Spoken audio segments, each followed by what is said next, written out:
Alright, Internet. So there's been a lot of talk about solid cherries.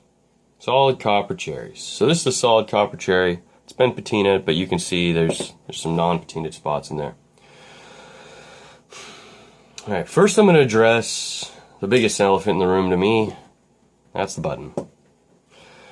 So, if you would like to fire these particular mods below a 0.5 coil safely, you must replace this spring, okay? So, what we operate off of is Ohm's law, right? Involved in that, we also have to talk about conductivity and resistance. So, if this entire box is conductive, which we know is true, because we send the negative all the way through this box, this entire box is negatively charged, right? So if this entire box is conductive, and we complete the circuit, what the electricity is going to do is look for the easiest place for the energy to escape. And the easiest place for energy to escape is normally through heat, and through the lowest resistance point. So what happens is we have very large gauge contacts in all of this. So very, very large gauge solid copper contacts. And then the stainless steel spring in here is somewhere around 28 gauge. So that's extremely small in comparison. Then what will happen is you'll build a coil below 0.25 here.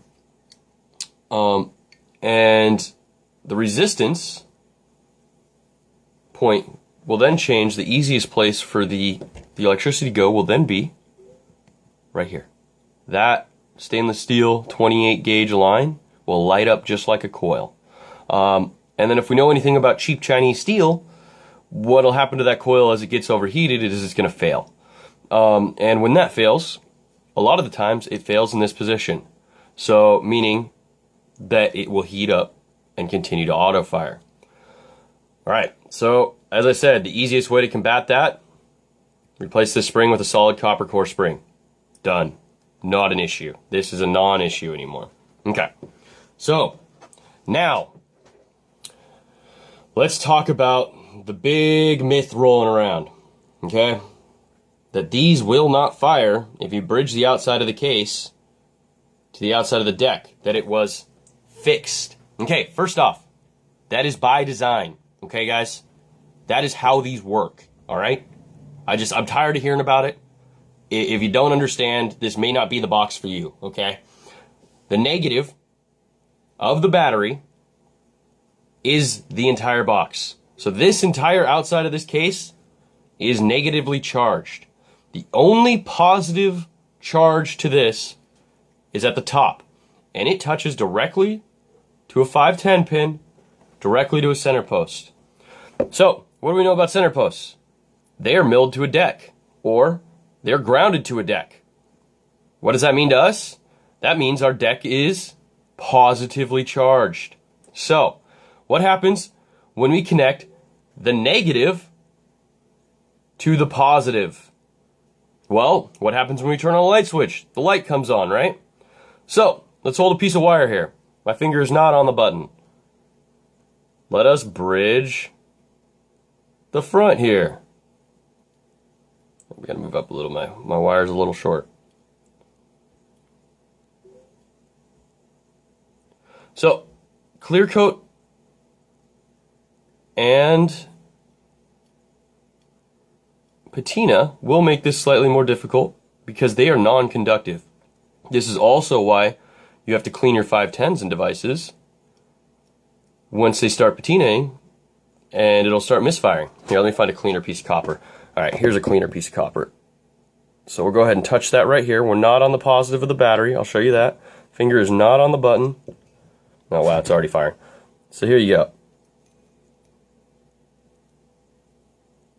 Again, finger not on the button. Alright guys?